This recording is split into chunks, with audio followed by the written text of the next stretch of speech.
ప్రజల గుండెల్లో చెరగని ముద్ర వేసిన మహానేత వైఎస్ఆర్ అని ప్రభుత్వ విప్ వేములవాడ శాసనసభ్యులు ఆది శ్రీనివాస్ అన్నారు.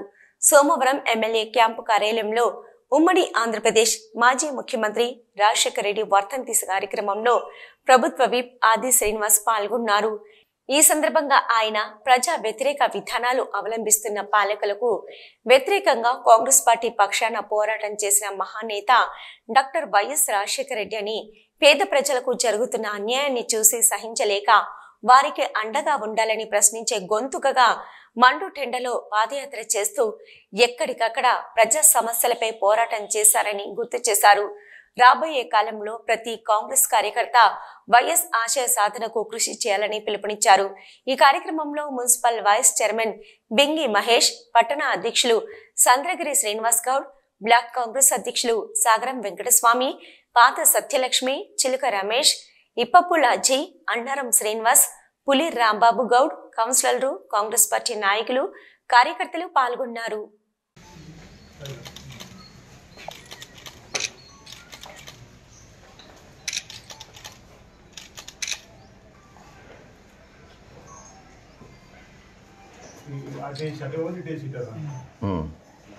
మళ్ళీ ఎప్పటిలాగా నిలబడండి, తొందరగా మాట్లాడితే.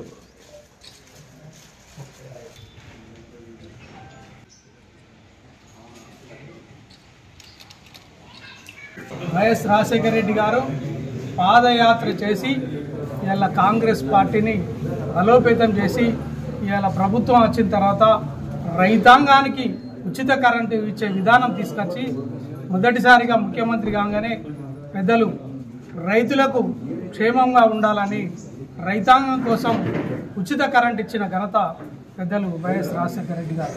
అలాగే పేదరికానికి ఇలా ఏదైనా ఆపద వస్తే ఆటో కానీ ఇటో కానీ వస్తే ఇలా కార్పొరేట్ వ్యవస్థలో ఇలా ఉచిత వైద్యం చేసే విధంగా ఇలా ఆరోగ్యశ్రీ కార్డు ఇచ్చి ఇలా కార్పొరేట్ వ్యవస్థలో కూడా ఇలా పేదరికానికి వైద్యం చేసిన ఘనత, మరియు ఇంటికి అచ్చతందు కూడా పైసలు ఇచ్చే విధానం ఇలా గవర్నమెంట్ కట్టిన ఘనత ఇలా పెద్దలు వైఎస్ రాజశేఖర రెడ్డి గారు. వారు లేని లోటు ఇలా కాంగ్రెస్ పార్టీకి తీరని లోటుగా భావిస్తూ వారి ఆత్మకు శాంతి చేకూరాలని కూడా మనవి చేయొచ్చు. వేములవాడలోని మన మాజీ ముఖ్యమంత్రి వర్యులు వైఎస్ రాజశేఖర రెడ్డి వర్ధంతి సందర్భంగా మన శాసనసభ్యులు, మన ఎమ్మెల్యే, ప్రభుత్వ వైపు శ్రీరణ గారి ఆధ్వర్యంలో మన కాంగ్రెస్ నాయకులు, సీనియర్ నాయకులు, కౌన్సిలర్లు అందరి ఆధ్వర్యంలో ఈరోజు ఘన నివాళులు అర్పించడం జరుగుతుంది. అదే వైఎస్ రాజశేఖర రెడ్డి ఆశయాలను సాధించి చేద్దామని, అదే బాటలో నడవాలని అందరం ధన్యవాదాలు తెలుపుతున్నాను. దివంగత మహానేత ఉమ్మడి ఆంధ్రప్రదేశ్కు 2 మార్లు కాంగ్రెస్ ప్రభుత్వాన్ని తీసుకురావడానికి తీవ్రంగా కృషి తెలిపిన జననేత, నాకు గురువుగా రాజకీయాల్లో నేను ఈ స్థాయికి రావడానికి కారకులైనటువంటి వైఎస్ఆర్ గారి వర్ధంతి సందర్భంగా వేములవాడ కాంగ్రెస్ పార్టీ పక్షాన వారికి ఘనంగా నివాళులర్పించడం జరిగింది.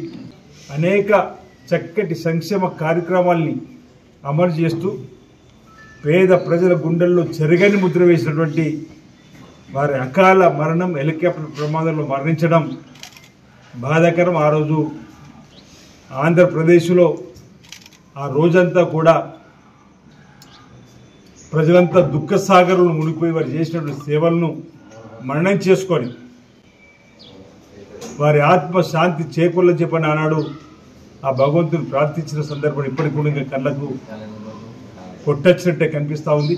వారి ప్రాంతంలో నేను దేవస్థానం చైర్మన్గా వారి హయాంలో వారు ముఖ్యమంత్రి ఉన్నప్పుడు 2 మార్లు అవకాశం ఇవ్వడం, అంతకుముందు జిల్లా పరిషత్ సభ్యుడిగా, మండల పరిషత్ అధ్యక్షుడిగా, వారితో 1991 నుంచి పరిచయం ఉన్నటువంటి వారిగా వారు ముఖ్యమంత్రి అయిన తర్వాత ఈ ప్రాంతంలో సమస్యలు వారు చెప్పగానే ప్రధానంగా సాగునీరు ఇబ్బంది ఉందంటే ఎల్లంపల్లి